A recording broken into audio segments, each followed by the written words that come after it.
Hey, if you're enjoying this show, consider supporting us on our Patreon. You can get cool perks like access to these episodes a week before they go public, and you can pick an album for us to review.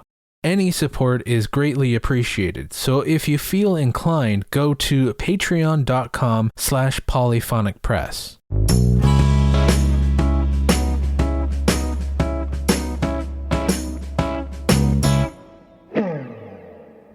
You're listening to Polyphonic Press, a podcast for music lovers. Join your hosts, Jeremy Boyd and John Van Dyke, as they take a deep dive into a classic album and analyze it track by track.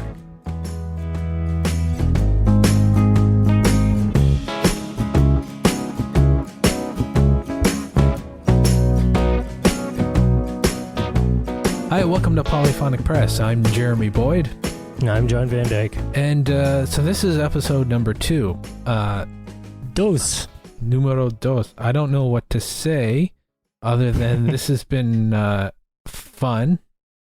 So far. We're just more trying to figuring out our sound equipment. Yeah. That's fine. You know, there's still bugs to work out, but we'll get them. Yeah, exactly. So last week was interesting.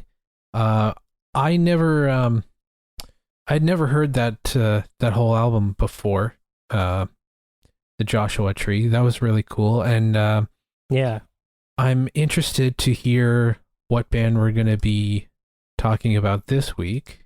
We shall consult the randomizer. So, without further ado, okie doke, I will press the button and see what album we're going to be listening to this week. Awesome. Drum roll, please. Okay. Ooh. So we're going to be listening to this week the Grateful Dead and their album Anthem of the Sun. Okay, so first of all, I don't know much about the Grateful Dead. I just know they've got a cult following that will literally follow them from city to city, or at least they did back when they were touring. Yes. Well, I think they're still going. Well, there's an iteration of the Dead that's still going. There's an iteration of the Dead which seems to be, what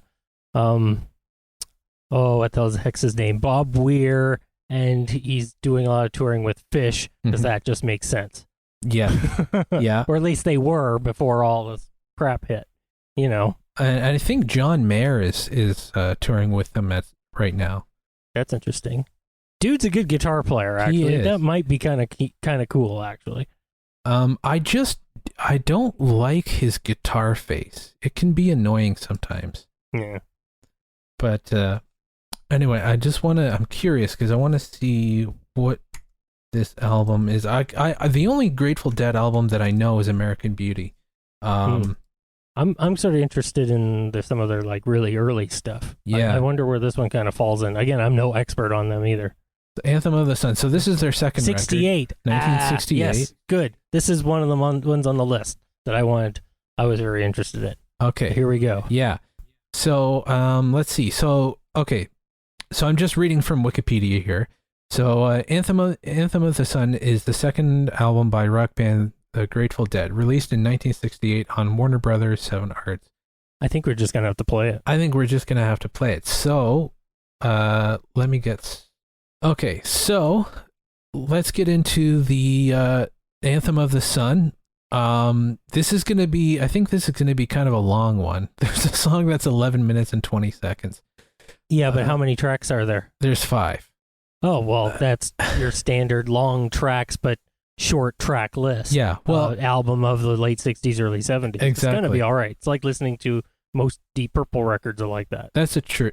I guess it's the same length as an average album. It's just the songs themselves are longer. Yeah. Cool. Okay, so let's get into this. I'm guessing, because it says that's it for the other one, which is the first song on the album, parts 1 through 4. So I'm guessing this is like a mini opera symphony kind of thing. Okay, cool. Okay, so that's it for the other one, parts 1 through 4.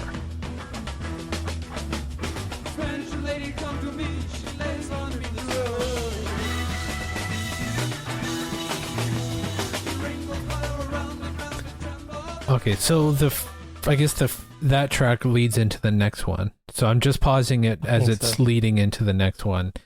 Yeah. I like it. That was strange. Yeah, it was really odd.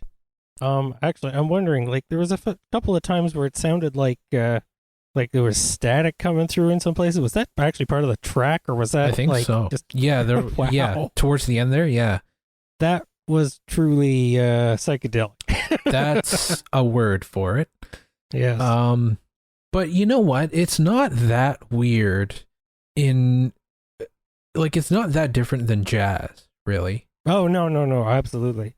Well, some of the more freeform jazz, I mean, we've always known that, bands like the Grateful Dead and actually, there was a lot of jazz influence going into a lot of bands around that period. That's just one of the things they would, reference in many cases. Mm-hmm. Prog rock bands would do things like that, as well as classical. And I think the Grateful Dead sort of, I mean, we know them as a jam band and much like the Allman Brothers sense, but they were a little more of they were your San Francisco psychedelic group for sure, but they again, they had a little bit more of a different, they were a bit of a prog band at times. Yeah, but I would also argue that I jam bands and jazz are more related than they are distant. Probably. Especially, I noticed especially the way that they were playing the drums. That's a very jazz style of playing the drums. Mm-hmm. And Jerry Garcia's guitar playing is very jazz influenced. Like those lines that he was playing were very much influenced by jazz guitar players. But then, I was kind of right that it was kind of like a mini opera, mm-hmm. and it went through different phases, I guess, or movements, I guess you could call them. Yeah. And but then towards the end, it just kind of devolved into cacophony. Something. Yeah. Cacophony, or I don't know. It's pronounced one of those ways. But I was listening to it, and it's not that far off as well, and I can kind of hear the influence of some of the stuff that Brian Wilson was doing on like Pet Sounds. Yeah, absolutely. And Smile. Yeah. Wouldn't come out for a good 50 years. Yeah. Yeah. But you can 45. definitely hear that experimentation, that influence in this. Mm-hmm. Yeah. Cool. Well, let's listen to the track that it was going to bleed into. Yes, the next track is called New Potato Caboose. That's sweet. so strap. Oh yeah, that's good shit. Strap in and let's hear the New Potato Caboose.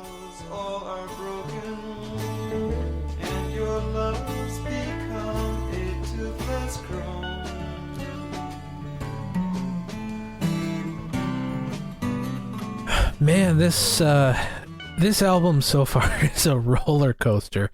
Yeah. There's parts where I absolutely hate it, and there's parts where I'm going, this is awesome. Yeah. Well, I'm pretty used to some pretty strange stuff, so there's nothing here that I hate, but there's like I can tolerate a certain amount of cacophony because I've listened to those tons and tons of psychedelic albums and tracks and stuff where they do the strangest shit you can think of, and I'm kind of into that. Their ideas, they're crazy, they're wild, they're out there. I'll throw them in my playlist, and they're just sort of mixed in there. This is probably going in there itself. But yeah, that last song was. That's more what you would consider. That's what you think of when you think of the Grateful Dead. You think of a jam. Yeah, and that's a really good one too. Yeah, that was. That obviously not all improvised. They have. There's a basic structure they sort of dance around. Yeah, but a lot of it is improvised, and I what I liked about the mix is you had the two drummers one in the left ear and one in the right ear. That was pretty cool. And I think that's the best way to recover. If you got two drummers, that's the best way to do it. Yeah. Because then they play, you got sort of like this. It's like double tracking vocals, but you're double tracking the percussion. Yeah. It's pretty sweet. Yeah. Actually. It's more like an orchestra in that way. And there are only, I can only think of a handful of bands that have two drummers. Obviously, the Grateful Dead and the Allman Brothers. King Gizzard has two. I know I've seen a few others, but it's a rare thing to have two It's pretty drummers. It really takes a certain amount of, again, you have to play with space. You don't want your drummers to be too busy. Mm-hmm. I mean, they can be fast, but they gotta really kind of between a bass player and a drummer, though probably even more so, they really got to be in step with each other. Otherwise, it can be downright cacophony. It'll sound like, the end of the first track a little bit. Just a jumbled, but not intentionally. Right, just a jumbled mess of, I don't know where we're going, what are we doing? Yeah, it can come off sounding very busy if you don't know what you're doing. Yeah. But this is a really good display of what this band can do in terms of their musicianship and playing off of each other. I liked some of the bass lines that Phil Lesh was doing. Just some of the going kind of up and down the neck was really cool. Yeah. Yeah, this is I can tell that if I go back and listen to it again, there's going to be a whole lot of stuff that I didn't hear the first time through. You could you probably do that. You could probably listen to it 50 times and still find new stuff. It's just so much going on, but it's not busy.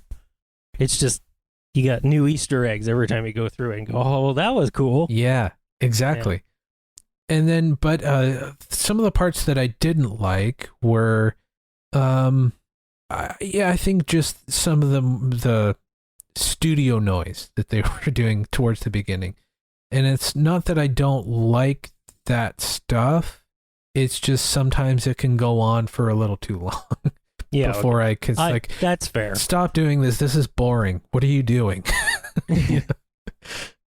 Well, I'm sure there was a lot of interesting influences being passed around the room at the time. I mean, they're kind of notorious for this. Maybe it helps to be on those substances while you're listening to it.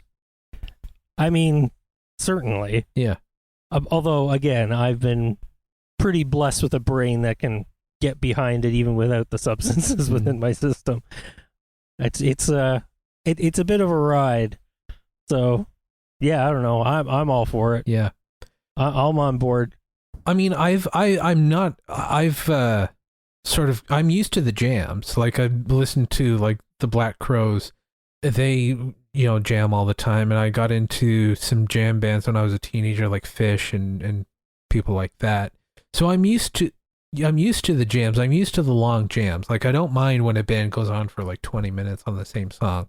That's not the stuff that most people get bored with the Grateful Dead. Yeah. That's not the stuff that I don't like. Like, I like all that stuff. It's just I kind of like it sometimes too. Although at times I've thought that maybe, okay, this jam is starting to be a little on the long side. Like, that does happen. And I think everybody feels that. Even the band also suddenly feel that and go, okay, maybe we should wrap it up now. Yeah, it's a certain energy that enters the room that I think everybody it's a collective feeling that, okay, let's wrap it up. We've all been there. Yeah. Whether it being in the audience or on the stage. Yeah. So the next song is another long one at 2 minutes and 4 seconds. That's the short one. It's the shortest song on the album, but it's also a really short song at just over 2 minutes. And it's called Born Cross-Eyed.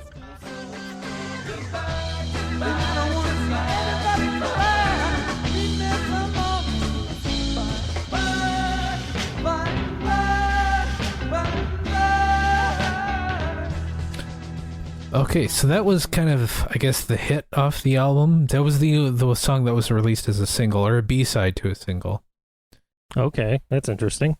It sounded like it sounded like it needed some refining. I think it's a cool song, but there was a little bit, I don't know, the production behind it sounded a little messy in places. I agree. It sounds unfinished.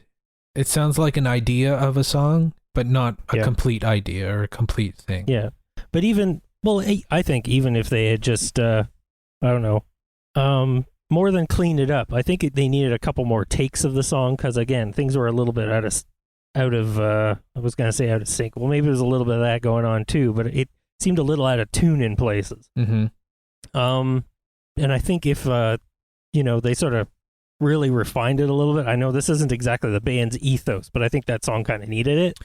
Yeah. Well, I think the other songs are refined, but they're refined within the well, they get refined as they jam on them. Yeah, that's kind of how they do things. Well, it's like the idea that the band is going for is all the other songs are like complete ideas and like well thought out. Mm-hmm. Even if it's improvised, it's like we're deliberately jamming here. This is what we're doing. In that sense, I think this, like, you're right. It sounds like they just kind of set up in the studio, hit record, and went through one take. And it's a song that they had, and they just did it, and then that was it. And it feels a bit like they had some more space on the album, so they just kind of threw it on. It sounds a little bit, but it's interesting how they picked it to be their B-side. Yeah. Well, it's a B-side to a single that was only released as a single. Yes, exactly. But still, that's what they picked. I guess just because it was well, that's the only one we can fit on there. Yeah. So they put it on there. That's probably what they were thinking. Yeah. Like, it's not, I don't think it's a terrible song. Oh, I don't think it's terrible at all. I just think it needed a little bit more. Again, this is another thing. I probably learned to like it a lot more, and maybe it's just the way it's coming through, and maybe there's something being lost in there for me. I don't know, but I'm sure if I listen to it a few times, it's gonna grow on me. And I do like the initial song. It seemed a little like they needed a couple more takes before they really got it. Yeah. Before they really nailed it. Yeah, I agree. So the next one is the shortest song is followed by the longest song at 11 minutes and 20 seconds. Remember, a roller coaster. A roller coaster, an absolute roller coaster. This one is called Alligator.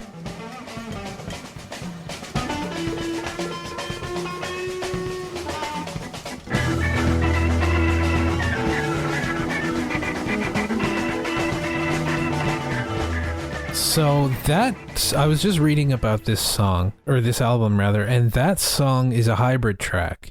The first part was studio, and the second half was recorded live. Oh, that's cool. Yeah. Okay. It really did make it blend pretty seamlessly. Well, it says it's the 2001 remaster, so maybe they fixed it a little bit, and I don't know. I'd have to listen to the original record, but it to me, it sounded like they took the two tracks and blended them really, really seamlessly. Mm-hmm. And I was going to say, it's just, you could hear the beginning of the song. It sounded a lot like the Born Cross-Eyed track that we had, where it was a little bit like, it was a little unrehearsed or something like that. But as it went on, and apparently this is amongst two tracks, you can really see where the band, where they shine, is when they find that sound that they're doing after kind of just going through their parts and jamming for a while, where they just tighten up and tighten up and tighten up. And there's so many different parts of it things going on and moving up, and then suddenly drums, and then the rest of the instrumentation comes in a little bit later, and then they're quite tight by the end of the thing. And it's a bit of a journey, but you can definitely tell that the band tightens up as they get towards the end of it. They're still never really tight because they're sort of a loose, kind of a laissez-faire kind of that's kind of what they want to be. Mm-hmm. They don't want to be too rigid and stuff like that. That's not what they're about. And clearly it works for them because they've got a very loyal following. So, but yeah, you can definitely hear where they shine. Yeah. Part of the studio part, one of the things that I noticed really early on, and I don't know if this was on purpose or not, but it sounded like the vocals were buried very deep in the mix and the instruments were up a lot higher, and I couldn't really make out what the lyrics were or what they were singing. I don't know if that was intentional or not. I didn't really care for it, to be honest. But maybe that's just my hang up about mixing and thinking that the vocals should be the highest in the mix and then everything else should be a bit lower. I don't know. But you got to remember, this is pretty early in the band too. This is only their second album. True. And for a band that's as, fast and loose as this band is, when they're recording and stuff like that, like you can tell that they don't put a lot of emphasis on their vocals, because I don't think any of them are particularly great singers or anything like that. But again, they're just trying to carry their tune, and it might have been a decision on the recording engineer at the time to maybe bury it a little bit, because that's partly, and both this track and Born Cross-Eyed Before, that's one of the things I noticed is like they needed to work on the vocals a little bit. But again, this is early in the band's career. I do believe that they would learn to, that would get better. They'd learn to hit those notes a little better. But that's partly what sort of hurt those tracks, the last track and this one at the very beginning. Because I'm just going off of what I hear from a little bit later on the album American Beauty, which I believe was like 1972. So that was like 4 years later. And they definitely grew a lot in that short amount of time, and they became better singers. And the mixing on American Beauty is a lot. I wouldn't call it polished, but it's a little more polished than it is here. And I think that's just because here, like you said, this is early on in their career. This is their second album. They probably don't have the budget to be able to record in a proper studio. And that's also maybe why they're blending live tracks with studio tracks. That's all they can really do at this point. Well, there was a lot of bands at the time. Even you would get it a lot with like Savoy Brown record or something like that, where they really, really they had a certain sound when they were live that they had a hard time capturing on stage. So they would try to put as many of live takes in their studio albums, in quotations, so you get like a mix of half and half. Actually, Cream was very much the same way. Their first two albums were largely in the studio, but they were allowed to sort of branch off. The last two, partly because they couldn't stand each other in the studio any longer.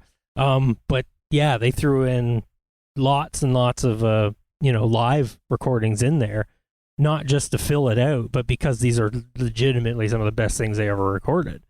And I think that's where the Grateful Dead were that's why they did that. Do you think a lot of it too is the energy that they get from the audience, like that immediate response from the audience? I would say I'm pretty certain that's got a lot to do with it, because there is a playoff between them and the audience, and there's a lot more that sort of depends. It's got to be the main factor, actually, having the audience there. Because I'm trying to think of, there's a lot of, live settings where they wouldn't have necessarily had the time to branch out that they would in the studio. So yeah, it's got to be that they love that playoff with the audience, and they just like getting an audience to enjoy what they're doing. It's just part of the package for them, certainly at this point in their career. Yeah. That's because I was just thinking about how like a stand-up comedian works, in that and this is where I always saw the difference between comedians and musicians, but maybe the lines are a little bit more blurred than I thought. But a comedian will write a joke or a routine or a bit, and they won't know if it's going to work until they perform it in front of an audience. Whereas music, I always saw as kind of the opposite, where they could record something and they knew it was going to be okay. But maybe that's not exactly how the Grateful Dead works. Is maybe they need to try something out live before they know if it's going to work as a song or an idea or a jam or whatever. Could be. But yeah, I mean, another thing where a comedian, being a comedian would differ that way is that, you know, it would be pretty lame to listen to a comedy album with the comedian sitting in a padded room talking to himself. Yeah. You might as well become a radio DJ. Yeah, exactly. So, you know, and maybe he is still funny, but the energy is just completely different. And a lot of comedians really, really, really depend on an audience's reaction to really get, you know, the point across. I mean, it is a give and take. It's basically a conversation. I mean, only one of them has a microphone, but the reaction is the other half of the conversation. Mm-hmm. And I'm starting to think that the Grateful Dead and bands like them kind of work the same way, which is cool. I mean, you know, you can be a band like U2, where it's a lot of heavy studio production, or you can do this where it's not so much. I mean, this album has, especially the earlier tracks, they had a lot of fun in the studio making sounds, but I don't think that's where the Grateful Dead's strengths are. I think their strengths are playing live and getting that audience feedback. Being able to flesh it out in front of an audience too. It's interesting because there's a lot of musicians that would not feel comfortable doing that, and it seems the Grateful Dead are at their best when they take like a nugget of an idea and actually turn it into something in front of an audience. Like, you know, it's barely a thing until the concert's over. So, and I know bands do that. They'll set up and jam until an idea comes out, but they won't do it in front of people. Yeah, exactly. But some bands just need that audience input. Yeah, cool. I'm glad I realized that. Just listening to this and talking it out, because I never paid much attention to the Grateful Dead. We all know Driving That Train High on Cocaine, because that's the one that's all over the radio. Yeah. Or it was anyway. But hearing the way that they, and I can hear their influence on later bands too. But I can also hear, like I said, the influence that they had, especially the earlier tracks on this album from Brian Wilson. It's interesting to hear, like they're sort of the unsung heroes in rock, in that I think they only had like one or two big hits, but they had a whole career and made a whole career of having a following. But I think a lot of other bands that were more popular than them consider them an influence. Absolutely. Kind of happens a lot, and it's not fair. Yeah, exactly. I mean, I've never talked to Jerry Garcia or Bob Weir about how they necessarily felt about kind of having, like, you know, I wouldn't call it a small following. It's a very big following, but it's not a pop following. It's not. Yeah, it's not a mainstream. Yeah, it's not mainstream at all. Yeah. The name is known. It's a household name, but most people don't really, you know, they don't necessarily put a really. I'd say they wouldn't put a sound to it. They got an idea of a sound to it, but they don't necessarily have a well fleshed out idea of the sound that they think. They have a basic idea of what, it's a Grateful Dead, they do that. But yeah, again, it takes a certain type of person to really get it, and that person is not turning on pop radio. Yeah. And I think everybody knows of some of the aesthetics of the band too, like the skull with the lightning bolt and some of the logos that they use. The walking teddy bears. Yeah. I think people know those. I don't know if they know what it's associated with. So I think they see them on the backs of cars and right. Go, well, there's a deadhead. Yeah, if they know that. If they know what a deadhead is, I think their iconography and their aesthetics sort of transcend the band, and I don't know if any other band has that. I'd say the closest thing would be probably the Rolling Stones and their lips and tongue. That'd probably be like the closest thing that's come to mind. There's probably other ones out there. I guess Nirvana and their happy face with the tongue out and X'd out eyes, maybe that. But yeah, that's probably pretty. That's a fairly good parallel. Yeah, I think. Yeah. So we've got one more track. This is the fifth song on the album. Second longest. Second longest. It's called Caution, Do Not Stop on the Tracks. Just a touch of mojo hand, bring it back home. It'll feel pretty good. Yes, it do. Neat. Yeah, it was just like, caution, do not stop on tracks, and then we get a train wreck. Basically, yeah. That was something wild. Yeah. And I know I'm gonna have to go back and listen to this album in like all the songs in sequence, because you can definitely tell where this last track was a continuation of the previous track. Yeah, and I was just gonna say that I didn't really care for this song, and I think it's because we took a pause between the two to talk about it, obviously. And I think it's because it lacked the build up to where it was. And I think it's here's the jam. It's not a standalone track. Exactly. So I think you need to hear both Alligator and Caution together in order to get into it. So I found myself kind of like, this isn't that great, but I think it's just because I didn't have the build up. It wasn't building up to where it was. It was already there. Mm-hmm. Yeah, I agree. I mean, it was definitely, there's a lot of interesting things going on in there. It's a lot of great sounds, a lot of really strange sounds. Yeah, towards the end, I mean, we weren't entirely sure when it was going to actually end. It got quiet there, but there was still like a good 2 or 3 minutes left on the track.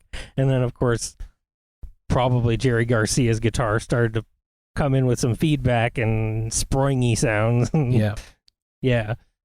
And I think you made the comment, and I thought the same thing, as it reminded me of some of the stuff. Well, like had a band in high school, and we would jam in your basement. And we made some pretty strange sounds. Yeah. I found out that if I turn my amp just up to 4, I have a big Fender Super Twin, and as it's known for being a stupidly loud amp, not necessarily one of the greatest sounding amps. I don't think it sounds that bad, honestly. But yeah, I usually had it at about 3, and that's plenty. But if I turned it up to 4, I could get some pretty crazy sounds out of it. And I remember... that's what we were doing. Yeah, I remember you had that phase shifter, and we would turn all the switches on that, and then do that with the feedback. We could get some pretty funky sounds doing that, too. The old Maestro phase shifter, and I also had that bank of switches. I had... what was it? Well, anyway, there was a delay in there, and there was a chorus attached to it, and things like that. But yeah, I especially liked having the delay in conjunction with what was I have to look at the damn thing again. But yeah, especially with having like the delay and something or other playing in conjunction with it.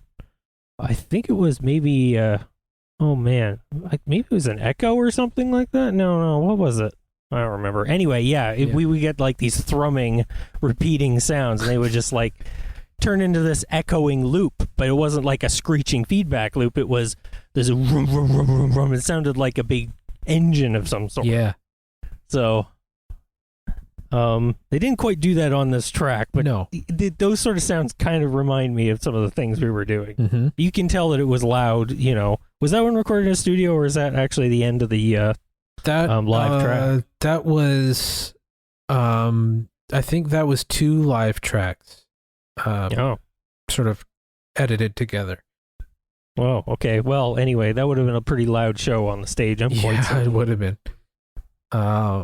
Yeah, that's. I would have loved to see this band in like 1970. Yeah. That would have been so much fun. Mm-hmm. I think I'm still not sure how I feel about this album though. Mm-hmm. I don't. Yeah, it's got some ups and it's got some downs. I'm probably going to throw it in my other collection of stuff from this period, just because I think it belongs, and there is some high points. But yeah, again, it's early on in the band. There's ideas there, but they're not as tight as they would become. They needed more rehearsing. It wasn't as they had some growing to do still. Mm-hmm. But yeah. I think certainly drugs played a part in this producing and enjoying. Yeah. I don't think this album, or this, maybe even this band, but I don't think this album could exist without drugs, like LSD. I'm not talking about hard stuff like cocaine and heroin, but like the psychedelic stuff. But that's okay. I mean, I think that works for because they were huge in that San Francisco scene. Mm-hmm. And this is again, they had a huge following, but they weren't, Big Brother and the Holding Company, or, what's another really big one from that scene? Oh, actually, Jefferson Airplane. Jefferson Airplane. That's the other really big one. Yeah. Yeah. But they were around. Did they played Woodstock, didn't they? I'm sure they did. I'm not sure. It sounds like the sort of place where they would. They're not featured in the movie, I don't think. I'm positive they did, but I'm starting to wonder if they were even big enough to play Woodstock. Yeah, I don't think. Again, they weren't like a big draw name. They sort of had to build on that. They had a following, a really rabid following, but it wasn't a pop following, and Woodstock was very much a pop festival. It would have been, a great concert, but yeah, it was a pop festival. Yeah, they did play Woodstock. Oh, did they? Yeah, okay. I'm surprised. I was sure they did. It's been a while since I've even really thought about Woodstock, to be honest. I know Canned Heat played it. Yeah, for sure. So yeah. Grateful Dead may have been one of the most famous performers at Woodstock, but their set didn't exactly knock it out of the park. So they did play Woodstock, but they were kind of, I guess, forgettable for the people that were there. But yeah, I can see that. Yeah, this album, I'm more familiar with not their later stuff, like the 80s stuff, but like I think American Beauty, like I said before, is what I'm familiar with. And honestly, I think I prefer that album just because it's a little more put together. It's a little more focused and a little more, I mean, this is fun to listen to, but it's kind of directionless. You know what I mean? That's a good way to put it. Yeah. I mean, I think it's not a concept album by any stretch of the imagination, but I do think there was an idea sort of behind it, but it meanders a lot. I don't think this will be an album that I won't listen to again. I just think it's going to be something that I have to be in the right mood for. Yeah. And I think it's good. It's something that you have to listen to from beginning to end. I don't think it's something you can just listen to one or two songs from. Yeah. I think sooner rather than later, I'm probably going to put it on and play right through it nonstop as much as I can. Just to, get a better feel of it. And I might come back with another different take on it. We'll see. I don't know. Yeah, it'll be interesting to see how you feel about it, like the next listen, because maybe it's one of those things that takes a few times to listen to before you go, oh, okay, I get it. I know what they're doing. I don't know, but it's interesting either way. Yeah, I think so. That seems to have been I think that sort of wraps up this album. Yeah. So yeah, overall, I thought it was cool, but something it's not everybody's cup of tea. Exactly. Not by any stretch. Yeah, it's yeah. Yeah. There you go. So, You're a Grateful Dead fan, or you won't know what the hell's going on. Exactly. I'm sort of in between. Yeah, me too, really. Well, all right. Well, if there's nothing else, thank you so much for listening if you made it this far. And hopefully you'll join us next time. And I hope you have a great week. I'm Jeremy Boyd. I'm John Van Dyke. Take it easy. You have been listening to Polyphonic Press. Follow us on Twitter and Instagram at Polyphonic Press. Check out the website, polyphonicpress.com. Feel free to drop us a line at polyphonicpressmusic@gmail.com. And finally, you can support the show by heading over to patreon.com/polyphonicpress.